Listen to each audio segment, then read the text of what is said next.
کم علمی کی وجہ سے وہ لوگ بہت غلطیاں کرتے ہیں، جیسا کہ ہم آگے بھی دیکھیں گے۔ یہاں بعض لوگ یہ کہتے ہیں کہ بھائی ہم لوگ دعوت کے میدان میں اسی لیے آئے کہ سب پر فرض ہے اور علماء اس کو نہیں کر رہے ہیں۔ قرآن کریم میں اللہ تعالیٰ نے فرمایا وَلْتَكُمْ مِنْكُمْ أُمَّةٌ يَدْعُونَ إِلَى الْخَيْرِ وَيَأْمُرُونَ بِالْمَعْرُوفِ وَيَنْهَوْنَ عَنِ الْمُنْكَرِ وَأُولَئِكَ هُمُ الْمُفْلِحُونَ۔ تم میں کچھ لوگ ایسے ہونے چاہیے۔ امہ کا مطلب ہوتا ہے ایک جماعت، جماعت سے مراد وہ نہیں جیسا آج جماعتیں بنی ہوئی ہیں، جہاں مراد یہ ہے کہ کچھ لوگ ایسے ہونے چاہیے، کچھ لوگ تم میں سے ایسے ہونے چاہیے جو یدعون الی الخیر، لوگوں کو خیر کی طرف بلائیں، وَيَأْمُرُونَ بِالْمَعْرُوفِ وَيَنْهَوْنَ عَنِ الْمُنْكَرِ، اور انہیں لوگوں کو بھلائی کا حکم دے اور برائی سے روکے، وَأُولَئِكَ هُمُ الْمُفْلِحُونَ، اور یہی لوگ ہیں جو فلاح پانے والے ہیں۔ سورہ آل عمران آیت نمبر 104۔ اس آیت میں اللہ رب العالمین نے یہ بات بتائی کہ مسلمانوں میں سے ایک جماعت، کچھ لوگ، ایک طبقہ ہمیشہ ایسا رہنا چاہیے جو لوگوں کو خیر کی دعوت دے اور امر بالمعروف اور نہی عن المنکر کا فریضہ انجام دے۔ اس سے بات علماء نے اخذ کی ہے کہ اس آیت سے معلوم ہوا کہ دعوت اور امر بالمعروف و نہی عن المنکر یہ فرض کفایہ ہے، یہ فرض کفایہ ہے، یہ ہر شخص پر فرض نہیں ہے۔ اس لیے کہ اللہ نے کہا تم میں سے کچھ لوگ ایسے ہونے چاہیے، یہ نہیں کہا کہ تم سب ایسے ہو، بلکہ کہا کہ تم میں سے کچھ لوگ ایسے ہونے چاہیے۔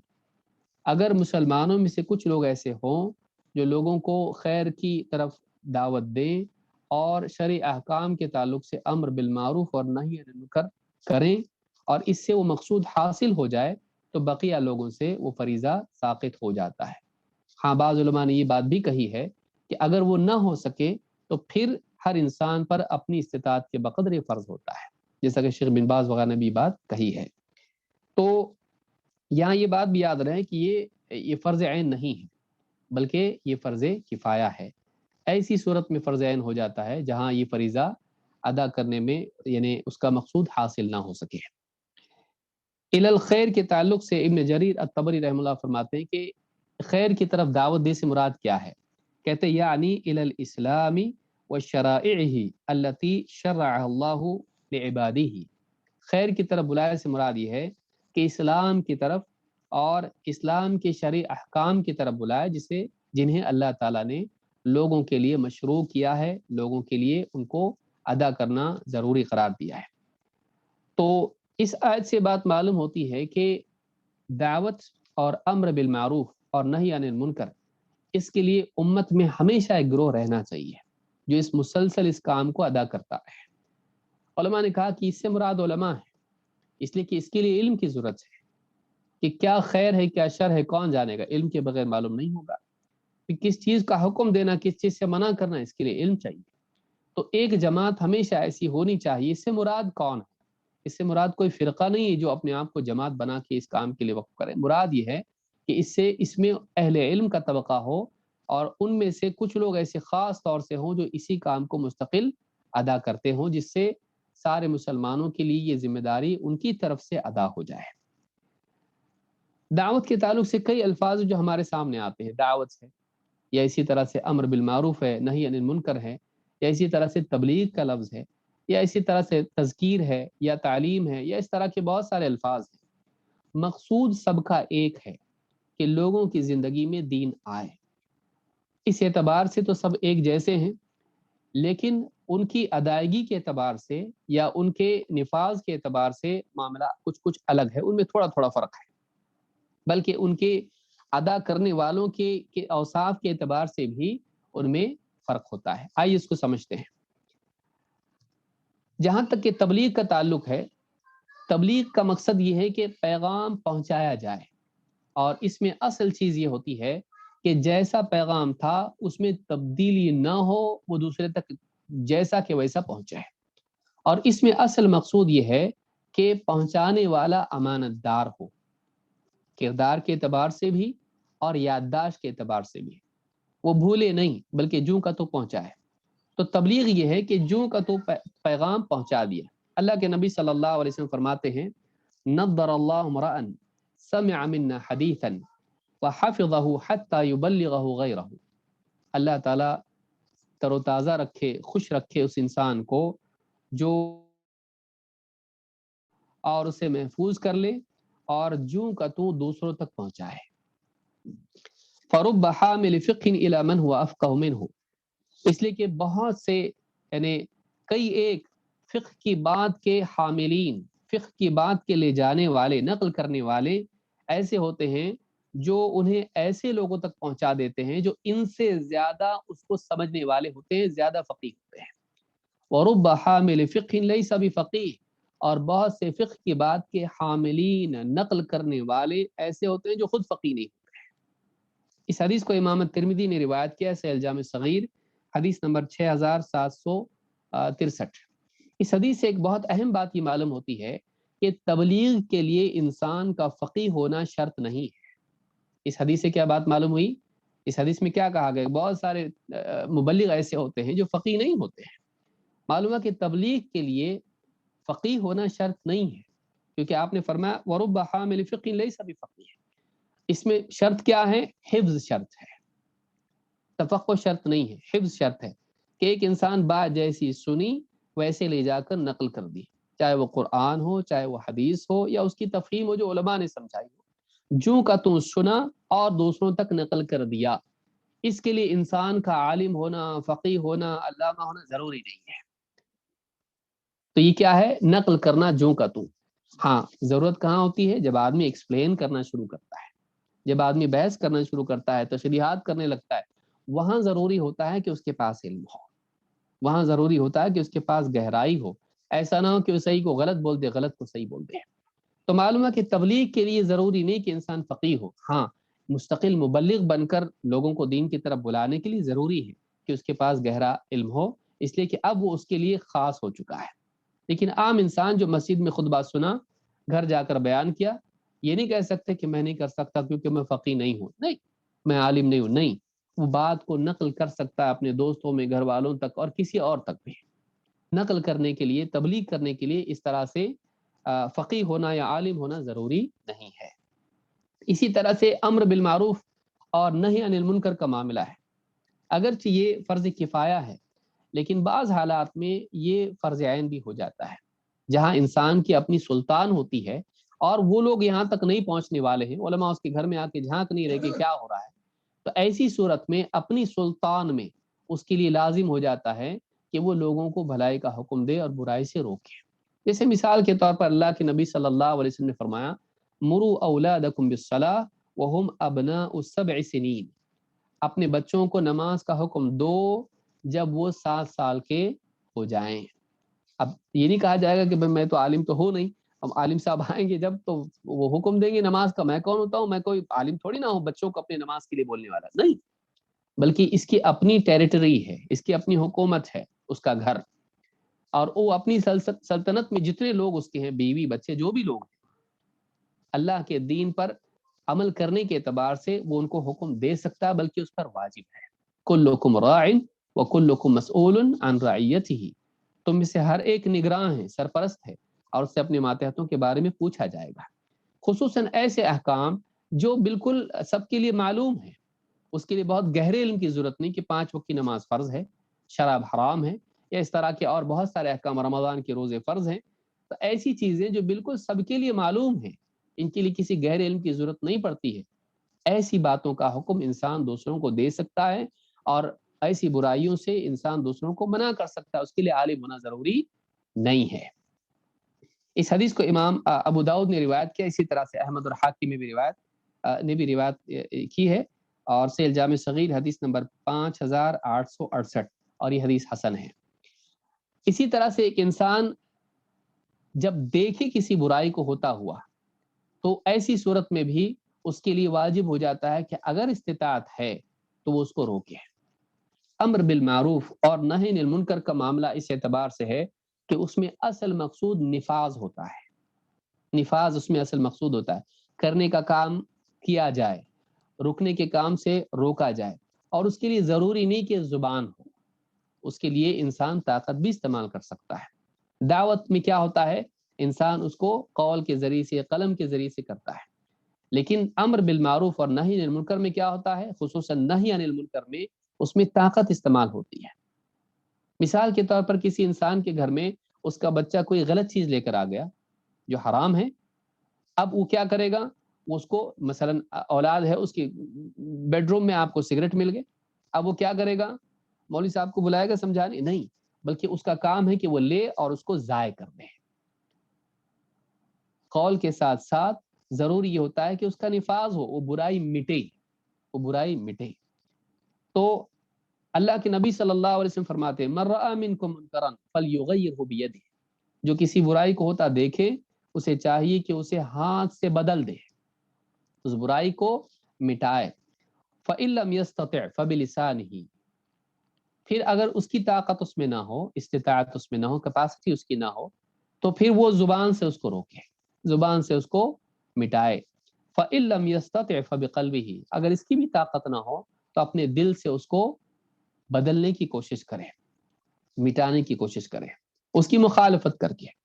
وذلک اضعف الایمان، اور یہ ایمان کا کمزور ترین مرتبہ ہے، ایسا انسان کا صرف دل سے مخالفت کرنا کمزور ایمان ہے۔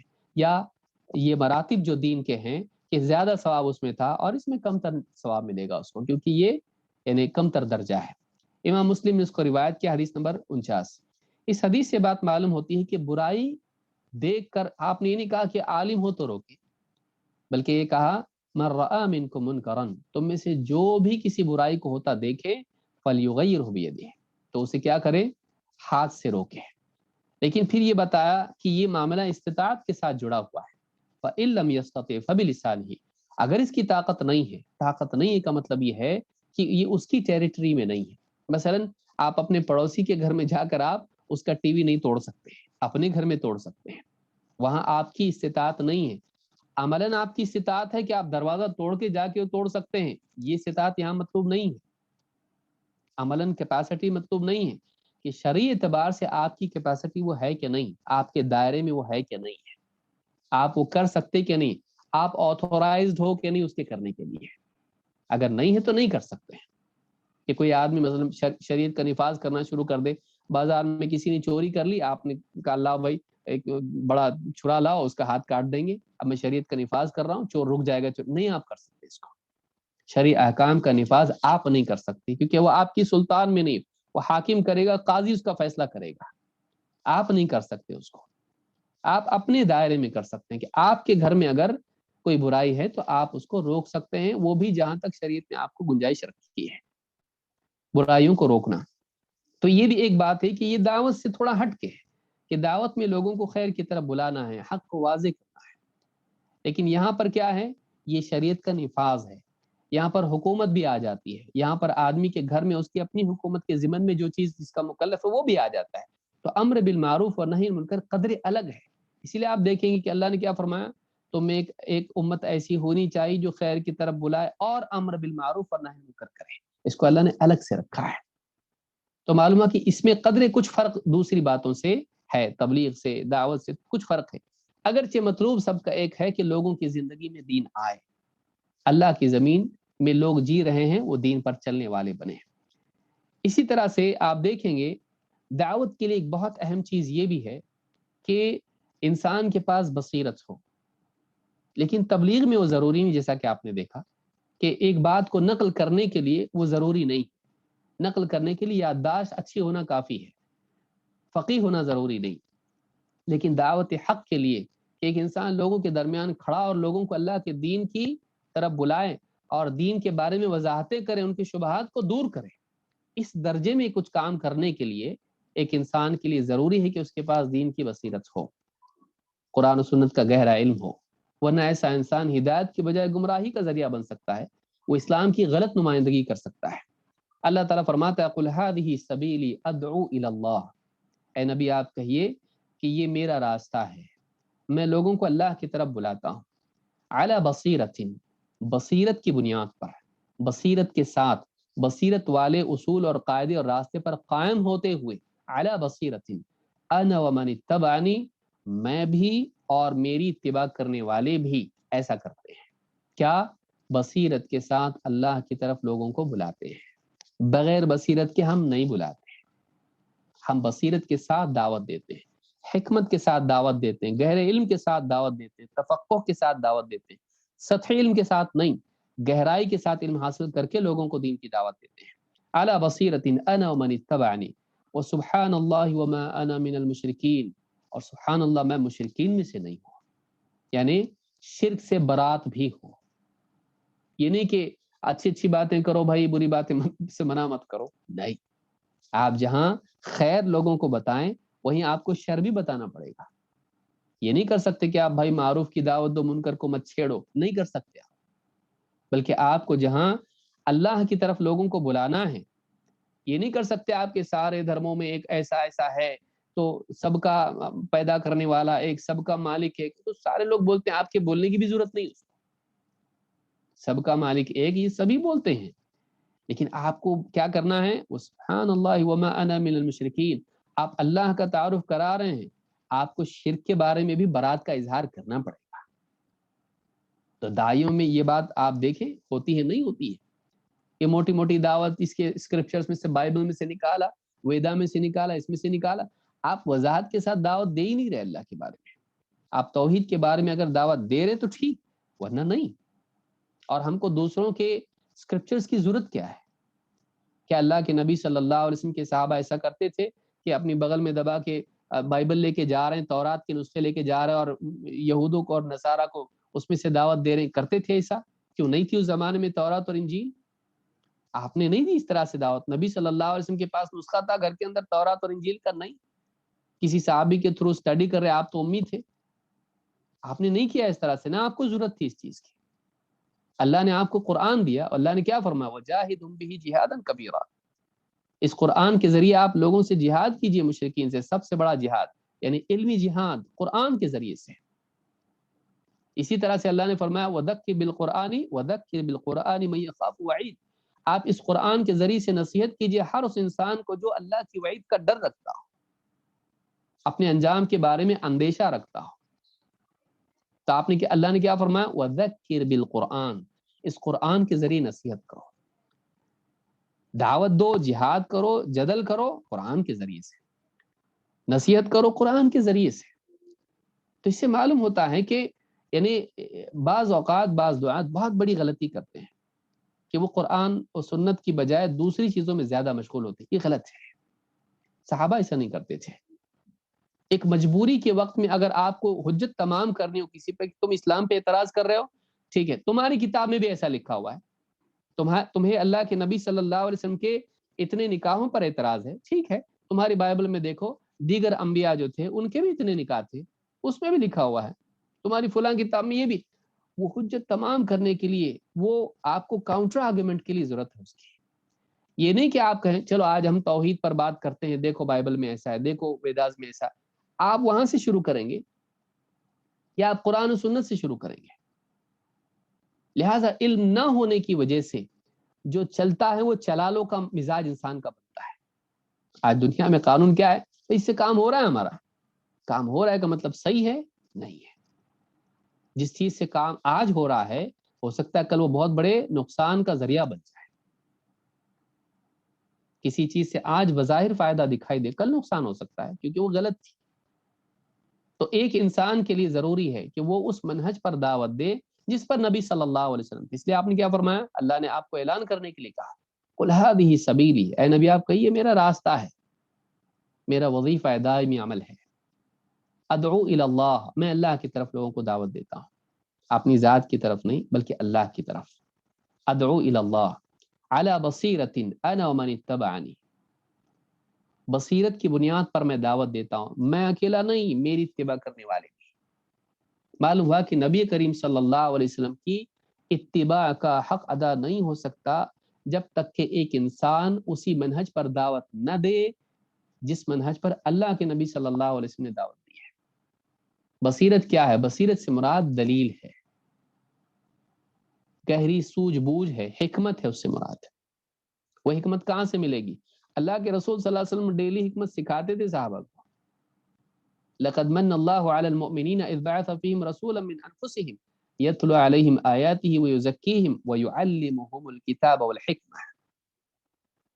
بہت بڑا احسان کہ اللہ تعالیٰ نے ایمان والوں پر جب انہی میں سے ایک رسول بھیجا، مبعوث کیا، جو انہیں کیا کرتا ہے؟ یتلو علیہم آیاتہ، اللہ کی آیتیں پڑھ کر سناتا ہے، ویزکیہم، ان کا تزکیہ کرتا ہے، باطل افکار سے، عقائد سے، اخلاق سے پاک کرتا ہے، ویعلمہم الکتاب والحکمہ، اور انہیں کتاب و حکمت کی تعلیم دیتا ہے۔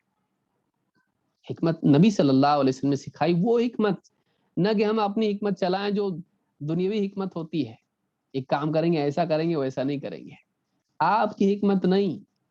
حکمت رسول صلی اللہ علیہ وسلم کو بھیجا کیوں؟ اللہ نے حکمت سکھانے کے لیے بھیجا۔ نہیں ایسا کریں گے، ہم بائبل اس کے سامنے پیش کریں گے، اس کے سامنے ویدا پیش کریں گے، اس کے سامنے یہ کریں گے، گرو نانک کی بھی کتاب پیش کریں گے، اب پارسیوں کی کتابیں پیش کریں گے، آپ کیا کر رہے ہیں؟ کل کو آپ ناسٹراڈامس کی بھی بک پیش کریں گے دلیل کے لیے ان لوگوں کے لیے، اور کچھ بھی اور کر سکتے آپ۔ ایسے اس غلط اصول کی وجہ سے ہم نے کئی غیر معتبر کتابوں کو استنادی حیثیت دے دی، ان کو آتھینٹک بنا دیا۔ بعض لوگوں نے ایسا بھی کہا، کسی نے دعوت دی تو کہا آج مجھ کو معلوم پڑا کہ ہمارے اور تمہارے اندر کوئی فرق نہیں، ہماری جو کتابیں ہم کبھی پڑھتے ہی نہیں تھے ان کو، ہم آج معلوم پڑا کہ اسلام اور ہمارا دھرم ایک ہی ہے، کیونکہ تمہاری دائی نے کیا بتایا کہ دونوں ایک ہیں، قرآن کی اسلام کی باتیں سب ہماری بک میں سے نکال کے بتا دی۔ آج اتنی خوشی ہوئی، آج کیا ہوا؟ معلوم پڑا ایک نئی بات معلوم پڑی کہ ہم الگ الگ نہیں ہیں، دیجیے اب وہ اپنی اس میں پڑا ہوا ہے، بجائے باہر نکلنے کے اب اور جم کے بیٹھا ہوا ہے، اب تو دونوں ایک ہی ہے نا۔ پھر آپ بتا رہے نہیں تمہارا الگ ہے، اب الگ ہے، پہلے تو آپ وہی بتا رہے کہ سب ایک ہے۔ وحدت ادیان، یہ چیز صحیح نہیں ہے، یہ ثابت کرنے کی کوشش کرنا کہ ہم سب ایک ہیں، یہ اصول صحیح نہیں ہے۔ آپ اسلام کی دعوت پیش کیجیے، مانتا ہے مانے گا، نہیں مانتا نہیں مانے گا۔ آپ کو اللہ نے مکلف کیا ہے کہ پوری دنیا مانے، آپ کے ماننے والے فالوور زیادہ ہوں، آپ کی لسٹ میں زیادہ مسلمان آئیں، آپ کو کس نے بتایا کرنے کے لیے؟ بعض نبی اللہ کے ایسے بھی ہوں گے کہ ایک بھی آدمی ان کے ساتھ میں نہیں ہوگا، کیوں؟ فیل ہو گئے وہ دعوت میں؟ نہیں، دعوت کو انہوں نے ڈائلیوٹ کیا اپنے لوگوں کی قبولیت کے لیے؟ نہیں، یہ دائی کے لیے ذلت ہوتی ہے کہ وہ اپنی دعوت کو لوگوں کی وجہ سے اس کے اندر گراوٹ پیدا کرے، اس میں مداہنت کرے، اس کے اندر ایڈیٹنگ کرے اپنی دعوت میں۔ لوگوں کو سدھارنا ہے، دین کے مطابق بنانا ہے، یا دین کو سدھار کے لوگوں کے مطابق بنانا ہے؟ آپ فیصلہ کریں۔ لوگوں کو دین کے مطابق بنانا مقصود ہے دائی کا، یا دین کو لوگوں کے مطابق بنانا مقصود ہے؟ لوگوں کے مطابق بنانے کے چکر میں انسان کئی اسلامی عقائد اور کئی اسلامی احکام کو لوگوں کے مطابق لوگ ایکسیپٹیبل ان کے لیے بنے، اس لیے دین ہی کو بدل دیتا ہے۔ کام تھا لوگوں کو بدلے، یہ دین کو بدلنے والا بن گیا۔ بہت ضروری ہے دین کی بصیرت ہونا۔ نہیں مانتے نہیں مانے، یہی ہے ہمارے پاس بھائی یہ ہے۔ آپ کو آلو چاہیے، آلو کی دکان پہ جاؤ، ہمارے پاس تو یہی ہے، ہمارے پاس یہی پھل ہے۔ آپ کو آلو ٹماٹر چاہیے، آپ وہاں جاؤ، ہمارے پاس وہ نہیں ہے۔ اب آپ کے لیے ہم وہ نہیں کر سکتے جو آپ چاہ رہے ہیں۔ بہت سارے دائی کیا کرتے ہیں، لوگوں کی ڈیمانڈ کے مطابق اپنی دعوت میں تبدیلی لاتے ہیں۔ آپ نہیں کر سکتے ایسا، آپ اس کے مکلف بھی نہیں، آپ کو اجازت بھی نہیں ہے۔ آپ کو جو اللہ کی طرف سے ملا، آپ امین ہو۔ انبیاء نے کیا کہا؟ وَأَنَا لَكُمْ نَاصِحٌ امین، میں تمہارا خیر خواہ ہوں، امانت دار ہوں۔ امانت اللہ کی میرے پاس ہے، مجھ کو پہنچانا ہے، یہ نہیں کہ میں اس میں خیانت کر کے تم کو پہنچاؤں۔ یہ بہت بڑی غلطی ہے جو بعض دعات کرتے ہیں، سائنس کے مطابق اسلام کو پیش کرو، ہاں ان کے اسکرپچرز کے مطابق اسلام کو پیش کرو۔ کس نے آپ کو یہ حق دیا کہ آپ اسلام میں ترمیمات اور تبدیلیاں کرو؟ اسلام کی وہ توجیحات کرو جو اسلام کی نہیں ہے۔ آپ کو کس نے حق دیا یہ؟ آپ اسلام کو جوں کا تم بتاؤ، یہ اسلام ہے۔ مانیں گے تو مانیں گے، نہیں مانیں گے تو نہیں مانیں گے، بھائی کوئی نہیں مانے، کیا جاتا ہے آپ کا؟ لیکن اگر آپ کے غلط بتانے کے بعد لوگ مانے، کروڑوں لوگ مانے، آپ نے کروڑوں لوگوں کو گمراہ کیا، اللہ کے پاس جواب دینا پڑے گا۔ لوگوں کا فین فیوریٹ بننے کے لیے آپ نے اللہ سے دشمنی مول لی، تحریف کے مرتکب ہوئے۔ اگرچہ آپ نے مصحف میں تحریف نہیں کی، لیکن معنوی تحریف تفسیر میں کر دیا آپ نے، آپ کتنے بڑے مجرم ہو گئے۔ اللہ ہم سب کی حفاظت فرمائے۔ تو معلوم یہ ہوا کہ داعی کے لیے بصیرت ضروری ہے، دعوت کے لیے بصیرت چاہیے۔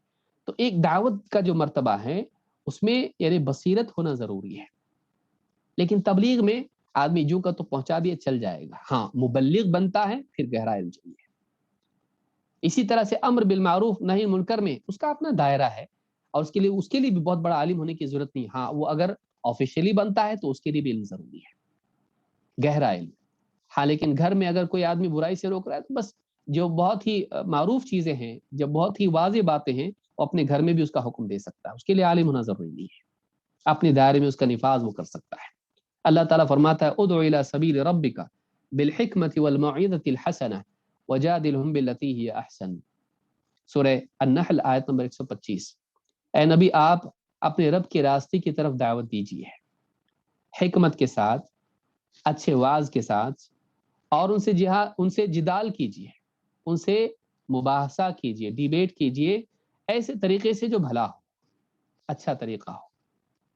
یہاں آپ دیکھیں گے کہ اللہ رب العالمین نے دعوت کے لیے حکمت کا لفظ ذکر کیا ہے، سب سے مقدم حکمت کو کیا. معلوم ہے کہ داعی کے پاس حکمت ہونا ضروری ہے.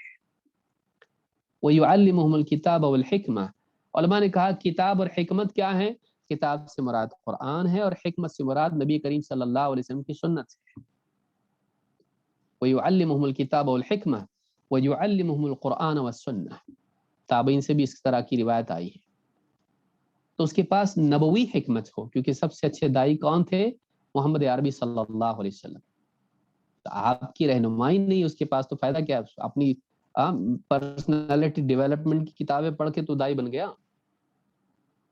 قرآن و سنت کا علم تیرے پاس ہونا چاہیے. بقیہ باتیں اپنی جگہ ہیں، لیکن یہ علم اصل ہے.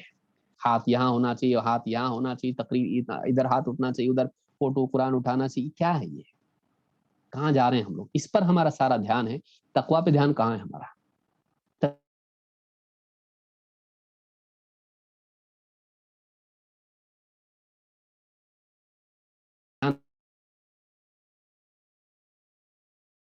کہاں ہے؟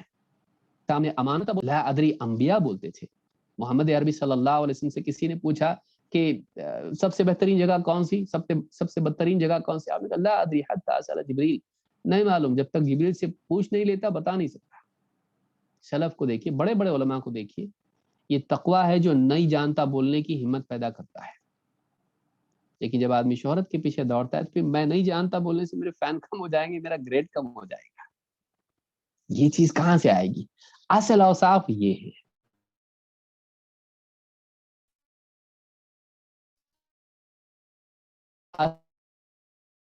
اصل پرسنالٹی یہ ہے جو اللہ نے فرمایا اس کے ساتھ واعظ کے لیے قید رکھی اچھے کی، اسی طرح سے جدال کے لیے قید رکھی اچھے کی. یعنی حکمت کے لیے نہیں کہا کہ اچھی حکمت کے ساتھ بلاؤ، کیونکہ حکمت اچھی ہی ہوتی، بری حکمت نہیں ہوتی ہے. حکمت اچھی ہی ہوتی ہے، خیر ہی ہوتی ہے. یؤتی الحکمت من یشاء ومن یؤت الحکمت فقد اوتی خیرا کثیرا. اللہ جس کو چاہتا ہے حکمت دیتا ہے، اور جس کو حکمت دے دی گئی اسے بہت بڑی خیر دے دی گئی. تو یہ دعوت کے لیے ضروری ہے. دیکھیے اب آدمی دعوت دے، واعظ و نصیحت کرے، جدال کرے، اس کے لیے علم چاہیے اور اچھے برے کا فرق اس کے پاس ہے.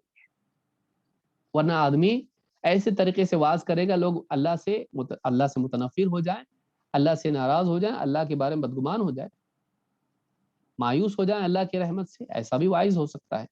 ایسے طریقے سے لوگوں سے ڈیبیٹ کیا کہ لوگ اسلام قبول کرنے کی بجائے اسلام کے دشمن ہو گئے، ان کا انسلٹ کر دیا.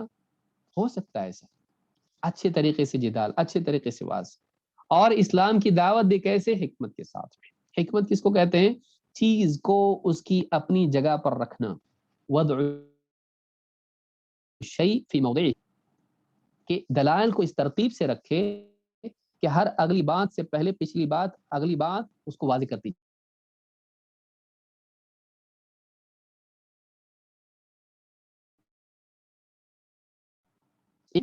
کہ بات سن کے لگے کہ واقعی بات واضح ہو گئی. ہر چیز کو اس کی جگہ پر رکھے، ہر بات کو اس کے مقام پر کہے. یہ جو ہے حکمت ہے جو نبی صلی اللہ علیہ وسلم کی زندگی میں آپ کو آپ کے کلام میں ملے گا. تو یہ چیز یاد رکھنے کی ہے. تو پہلی بات ہم نے دیکھی من دل علی خیر فلہ مثل اجر فاعلہ، جو لوگوں کو خیر کی طرف رہنمائی دے اسے عمل کرنے والوں کی طرح ثواب ہے. یہ دلالت قول سے بھی ہو سکتی ہے، عمل سے بھی، اسوہ حسنہ سے بھی. جیسے اللہ تعالیٰ نے قرآن کریم میں نیک لوگوں کے بارے میں فرمایا والذین یقولون ربنا هب لنا من ازواجنا وذریاتنا قرۃ اعین وجعلنا للمتقین اماما، کہ اللہ کے نیک بندے عباد الرحمن کون ہیں؟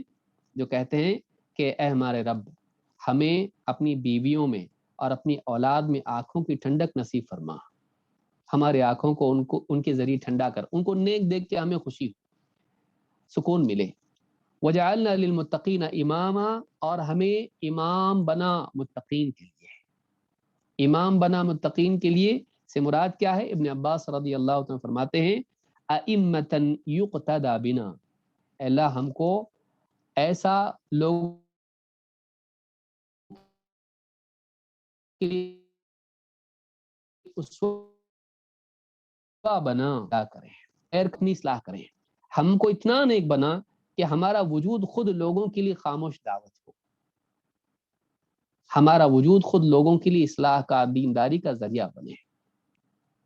معلوم ہوا کہ عمل دیکھ کر بھی عمل کا شوق پیدا ہوتا ہے، اور یہ واضح بات ہے، کوئی بہت سمجھانے کی چیز نہیں ہے کہ کوئی آدمی کوئی اچھا کام کر رہا ہے، اس کو دیکھ کے آپ کے دل میں بھی نیکی کا جذبہ پیدا ہوتا ہے۔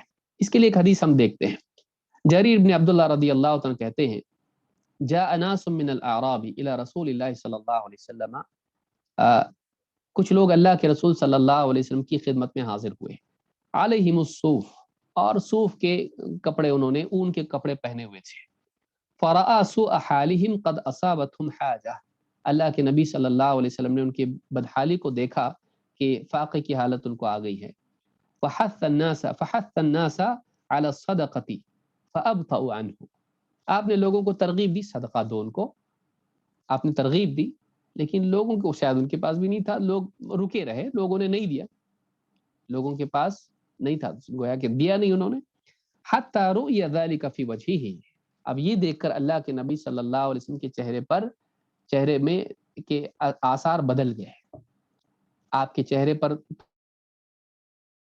تھوڑا ناراضگی کے یا غم کے اثرات صحابہ نے دیکھے۔ قال ثم ان رجلا من الانصار جاء بسرة من ورق، بس اسی حال میں صحابہ تھے اور اللہ کے نبی صلی اللہ علیہ وسلم کے ایک صحابی آئے، ان کے ہاتھ میں ایک چھوٹی سی تھیلی تھی جس میں چاندی کے سکے تھے یا چاندی تھا، ثم جاء آخر، جب وہ اٹھے اور آئے،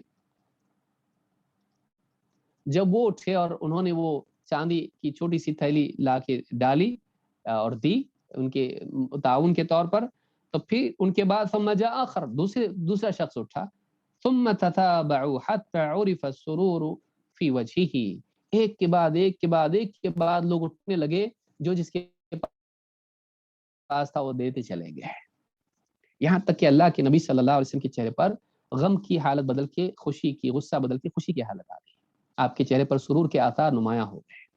فقال رسول اللہ صلی اللہ علیہ وسلم من سن فی الاسلام سنة حسنہ فعمل بها بعده كتب له مثل اجر من عمل بها ولا ينقص من اجورهم شيء، جو کوئی شخص اسلام میں اچھا نمونہ قائم کرے، پھر اس پر عمل بھی کیا جائے اس کے بعد، تو اس کے لیے کتب له مثل اجر من عمل بها، تو جو کوئی اس کو دیکھ کر عمل کرے گا اس سب کا ثواب اس کو ملے گا، ولا ينقص من اجورهم شيء، اور ان عمل کرنے والوں کے ثواب میں سے کوئی کمی نہیں ہوگی، ان کے اجر میں سے کمی نہیں کی جائے گی۔ اس کو دیکھ کے انہوں نے عمل کیا، ان سب کا عمل کا ثواب اس کو ملے گا، ان کا ثواب کم نہیں ہوگا، لیکن اس کو ان سب کا ثواب ملے گا، ان کی طرح ثواب ملے گا، کیوں؟ اس کو دیکھ کر انہوں نے عمل کیا۔ ومن سن فی الاسلام سنة سیئة فعمل بها بعده كتب علیہ مثل وزر من عمل بها ولا ينقص من اوزارهم شیء، اور جو آدمی اسلام میں کوئی برا طریقہ رائج کرے، برائی کا نمونہ بنے، اور لوگ اس کو دیکھ کر اس کے بعد عمل کریں یا اس کے رائج کیے ہوئے طریقے پر عمل کریں، تو اس کے لیے ان سب کے برے عمل کا، گناہوں کا اس پر بوجھ ہوگا، اور ان کے بوجھ میں کوئی کمی نہیں ہوگی، ان کا گناہ تو ان کا ہے، لیکن اس کی وجہ سے انہوں نے وہ گناہ کیے تو ان سب کا گناہ بھی اس پر لاد دیا جائے گا، کیونکہ یہ ذریعہ بنا ان کا، اس کو دیکھ کر انہوں نے برائی کی یا اس کے قائم کرنے کی وجہ سے انہوں نے وہ برائی کی۔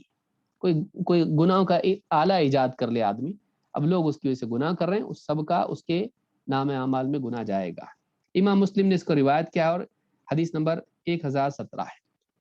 اس سے بعد لوگوں نے بدعت کے ایجاد کرنے کا کہا کہ دین میں کچھ اچھا نکالیں گے تو غلط نہیں ہے، اسلام میں اچھا طریقہ نکالا جا سکتا ہے، لیکن یہ حدیث کا سیاق آپ کو بتا رہا ہے کہ کوئی نئی چیز صحابی نے نہیں نکالی، وہ کیا عمل تھا؟ صدقہ، انہوں نے صدقہ کیا، صدقہ مشروع ہے، کوئی نیا عمل نہیں کیا، اسلام میں کوئی نئی چیز ایجاد نہیں کی، جو صدقہ اسلام میں مشروع ہے وہی عمل انہوں نے کیا، لیکن انہوں نے شروعات کی ایک ثابت شدہ چیز کی اپنے عمل سے، اس مجلس میں، اس معاشرے میں، اس دن، پھر اس کے بعد جنہوں نے عمل کیا ان سب کا ثواب ان کو ملے گا۔ تو اس سے بدعت کا یا بدعت حسنہ کی دلیل نہیں ملتی ہے، بلکہ اس سے دلیل ملتی ہے کہ ایک ثابت شدہ چیز جو مسنون ہے، مشروع ہے، اگر سماج میں مٹ جائے، لوگ اس پر عمل نہیں کر رہے ہوں، یا کسی مجلس میں لوگ اس پر عمل نہیں کر رہے ہوں، اور ایک آدمی اس پر عمل کرے، اس کی دیکھا دیکھی دوسرے بھی اس سنت پر، اس دین کی بات پر عمل کرنے لگیں، ان سب کا ثواب اس کو ملے گا۔ کیوں؟ اس لیے کہ وہ ان کے عمل کا ذریعہ بنا ہے۔ ایک حدیث سے مزید اس بات کو سمجھا جا سکتا ہے۔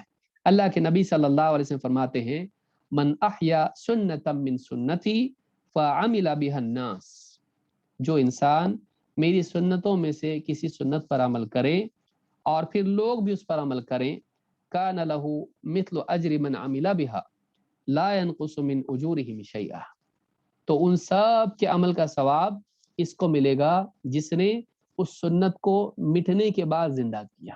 معلوم ہوا کہ جو زندہ کیا وہ سنت تھی، نہ کہ نیا کام، نہ کہ بدعت، بلکہ اس نے سنت کو زندہ کیا۔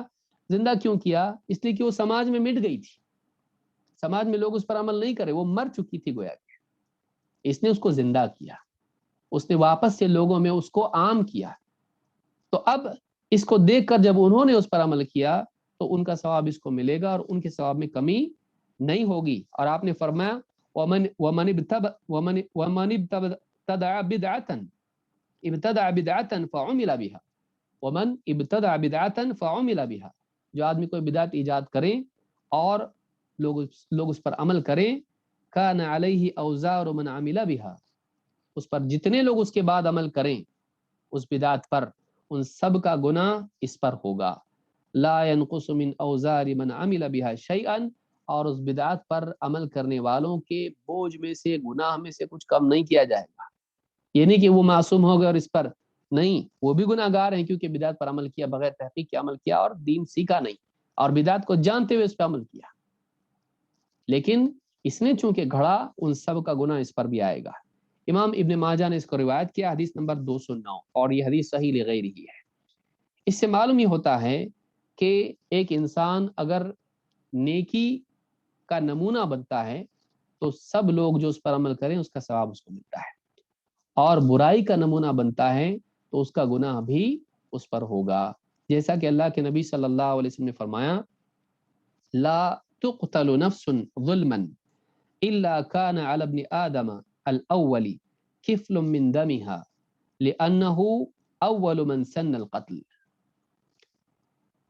زمین پر، دنیا میں جس کسی کا بھی کبھی قتل ہوتا ہے، کوئی بھی قتل دنیا میں ہوتا ہے، تو آدم کے بیٹے پر، الا کان علی ابن آدم الاول کفل من دمها، پہلا بیٹا جو ہے قابیل، اس کے اوپر اس گناہ کا، اس قتل کا بوجھ ضرور ہوتا ہے، ایک حصہ اس کو ضرور ملتا ہے اس کا۔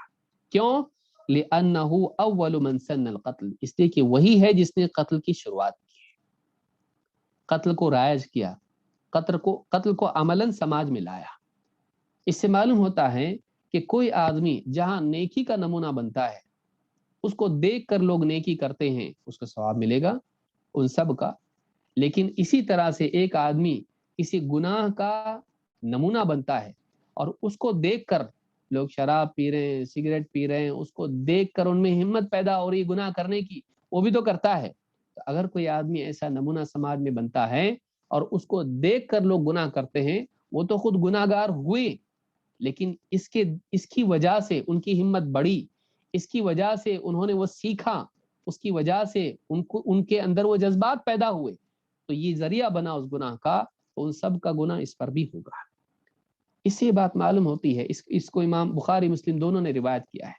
حدیث نمبر بخاری میں حدیث نمبر 3335، احادیث الانبیاء میں، اور اسی طرح سے امام مسلم نے القسام والمحاربین الی آخرہ اس باب میں اس کو ذکر کیا ہے کتاب میں، حدیث نمبر 1677 پر۔ اس سے معلوم ہوتا ہے کہ ایک انسان کو اپنے اعمال کی اصلاح کتنی ضروری ہے۔ کہیں ایسا نہ ہو کہ آپ کو دیکھ کر آپ کی اولاد غلط کام سیکھ رہی ہے، آپ کو دیکھ کر آپ کے دوست غلط کام کر رہے ہیں، آپ کے گناہوں کی وجہ سے سماج میں آپ کے پاس پڑوس میں گناہوں کا جذبہ پیدا ہو رہا ہے، ہمت پیدا ہو رہی ہے، آپ کو دیکھ کر وہ گناہ سیکھ رہے ہیں۔ اگر ایسا ہے، آپ کی نیت نہیں ہے، آپ نے نہیں چاہا کہ وہ لوگ کریں، لیکن بھائی قابل نے چاہا تھا کہ لوگ میرا دیکھ کر قتل کریں، اس کی نیت نہیں تھی، لیکن اس انسان نے اپنے عمل سے غلط نمونہ قائم کیا، لہٰذا اس کے بعد جتنے بھی لوگ وہ گناہ کریں گے ان سب کا گناہ اس پر ہوگا۔ لہٰذا ہم کو جہاں اپنے اقوال کی اصلاح کی ضرورت ہے، وہیں اپنے افعال کی اصلاح کی بھی ضرورت ہے، اور خاص طور سے دعات کے لیے ضروری ہے کہ کہیں وہ یعنی اپنی دعوت میں اچھے ہوں اور عمل میں برے ایسا نہ ہو، بلکہ انہیں چاہیے کہ وہ اپنی عملی زندگی کو بھی بہتر بنائیں، تاکہ جہاں ان کا قول لوگوں کے لیے خیر کی دعوت بنے، وہیں ان کے لیے ان کا عمل بھی لوگوں کی ہدایت کا ذریعہ بنے۔ ایسا نہ ہو کہ ان کا قول تو نبیوں والا ہو اور عمل شیطان والا۔ اللہ ہم سب کی حفاظت فرمائے اور ہم سب کو لوگوں کی ہدایت اور لوگوں کو خیر کی طرف بلانے کی توفیق عطا فرمائے، ہدایت کا ذریعہ ہم سب کو بنائے اور لوگوں کی گمراہی کا ذریعہ بننے سے ہم سب کی حفاظت فرمائے۔ اقول هذا واستغفر الله لي ولكم۔ اللہ تعالیٰ شیخ محترم کو جزائے خیر عطا فرمائے۔ 1.5 گھنٹے تک ہم نے صرف ایک حدیث کی شرح شیخ سے سنی ہے۔ آپ سمجھ سکتے ہیں کہ حدیثیں کس قدر حکمت کا اور فوائد کا مخزن اور سمندر ہوتی ہیں کہ آدمی گفتگو کرتا رہے تو بھی حدیث کی ساری باتیں اور سارے فائدے ختم نہ ہوں۔ اللہ رب العالمین نے آپ کو حکمت سے نواز رکھا تھا، اور اللہ نے جہاں کو کتاب دی حکمت دی، اور حکمت سے مراد حدیث ہے، اور حدیث ساری کی ساری حکمت ہوتی ہے۔ الحمدللہ دعوت کے تعلق سے اور تبلیغ کے تعلق سے بہت سارے اہم اصول اور ضابطے ہم نے شیخ کی زبانیں سنی ہیں۔ اللہ تعالی ہم سب کو ان پر عمل کرنے کی توفیق عنایت فرمائے۔ بڑی پیاری حدیث کی من دل علی خیر فلہ مثل اجر فاعلہ، اور سب سے بڑا خیر توحید ہی ہے، کیونکہ سارے خیر کی قبولیت کا دار و مدار توحید پر ہے۔ توحید سے بڑھ کر کے کوئی خیر نہیں ہو سکتا دنیا کی، سب سے بڑا خیر ہے یہ۔ لہذا سب سے پہلے توحید کی طرف لوگوں کو دعوت دی جائے، شرک سے لوگوں کو ڈرایا جائے، بچایا جائے، یہی سب سے عظیم دعوت ہے۔ اللہ تعالیٰ شیخ محترم کی حفاظت فرمائے، آمین رب العالمین۔ اور آنے والے منگل کو یہاں سعودی عرب کے اندر بقرعید ہے، بدھ کو ہندوستان میں ہے۔ چونکہ بقرعید درمیان میں آ رہی ہے، اس لیے اس بار جمعہ کو چھٹی نہیں رہے گی، اور آنے والا جمعہ بھی انشاءاللہ شیخ کا درس ہوگا انشاءاللہ العزیز۔ تو یہ نہ سمجھیے گا کہ عید کی مناسبت سے چھٹی ہوگی یا درس نہیں ہوگا، انشاءاللہ العزیز اگر شیخ اپنا وقت دیں گے تو انشاءاللہ ضرور درس رہے گا انشاءاللہ العزیز۔ ہم شیخ کی حفاظت کے لیے، شیخ کی عمر میں برکت کے لیے، صحت کے لیے دعا کرتے رہتے ہیں، اور آپ تمام لوگوں سے ہی گزارش کرتے ہیں کہ بڑی قیمتی دروس ہیں، علمی دروس ہیں، آپ سب خود استفادہ کریں اور اس کو دنیا کے اندر عام کریں، لوگوں تک پہنچائیں اور رہنمائی کا ذریعہ اور سبب بنیں۔ آپ نے حدیث سنی، یہی حدیث اسی پر ہماری شیخ کی گفتگو ہوئی ہے، من دل علی خیر فلہ مثل اجر فاعلہ، اسی پر گفتگو ہوئی ہے۔ آپ اگر یہ ہماری جو سائٹ ہے یا جو آئی ڈی ہے اسے لوگوں کے اندر عام کریں گے اور کوئی سنے گا، انشاءاللہ اسے رہنمائی ملے گی، اسے دین کی باتیں ملے گی، عمل کرے گا تو آپ کو بھی اس کو اجر ملے گا۔ آپ گھر بیٹھے رہو گے، آپ کے نیکیوں کے دفتر میں نیکیاں لکھتی جائیں گی، آپ کو پتہ تک نہیں چلے گا کہ آپ کے دفتر میں کتنی نیکیاں لکھی جا رہی ہیں۔ تو الحمدللہ ہمارا ساتھ دیجیے۔ سلف صالحین کے عقیدے اور منہج پر دعوت دی جاتی ہے، لوگوں کی رہنمائی کی جاتی ہے، اور جو اہم ہے پہلے اس کی بنیاد پر ہمارے یہاں الحمدللہ لوگوں کو دعوت دی جاتی ہے۔ لہذا ہمارا جز بنے، حصہ بنے، اور اس طریقے سے کار خیر میں آپ ہمارا ساتھ دیں۔ اللہ تعالی ہم سب کو توفیق دے، آمین۔ جزاکم اللہ خیر، والسلام علیکم ورحمۃ اللہ وبرکاتہ۔ وعلیکم السلام ورحمۃ اللہ وبرکاتہ۔